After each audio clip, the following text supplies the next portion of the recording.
Hello hello, நான் தான்ப்பா மழை பேசுறேன். மழை பெய்யத்தானே செய்யணும். என்ன பேசுதுன்னு பார்க்காதீங்க. என்ன பேச வச்சதே நீங்க தான். கொஞ்ச நாளைக்கு பூமி பக்கம் எட்டி பார்க்காம இருந்தா கழுதைக்கு கல்யாணம் பண்ணி வைக்கிறீங்க, கோயில்ல யாகம் பண்றீங்க, கூட்டு பிரார்த்தனை பண்றீங்க. சரி, கழுத கொஞ்சம் பூமி பக்கம் எட்டி பார்த்துடலாம்னு பார்த்தா சபிச்சு கொட்டுறீங்க.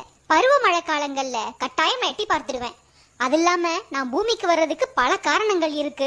வெப்பச்சலனம், காற்றழுத்த தாழ்வு மண்டலம், வளி மேலடுக்கு சுழற்சி, புயல்னு பல காரணங்களை சொல்லிட்டே போகலாம். இந்த காரணங்கள் எல்லாம் இன்னைக்கு நேத்து வந்ததில்ல, காலங்காலமா இருக்கிறது தான்.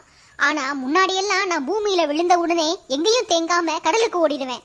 இப்ப நீங்க பண்ணி வச்சிருக்க வேலையால தான் அங்கங்க தேங்கி நின்னுட்டு உங்ககிட்ட பேச்சும் வாங்கிக்கிட்டு இருக்கேன். கொஞ்சம் புரியுற மாதிரி விளக்கமாவே சொல்றேன். நம்ம முன்னோர் ஏரி, கண்மாய், தாங்கல், ஏந்தல், குளம், குட்டை, ஊரணின்னு வெட்டி வச்சிருந்தாங்க.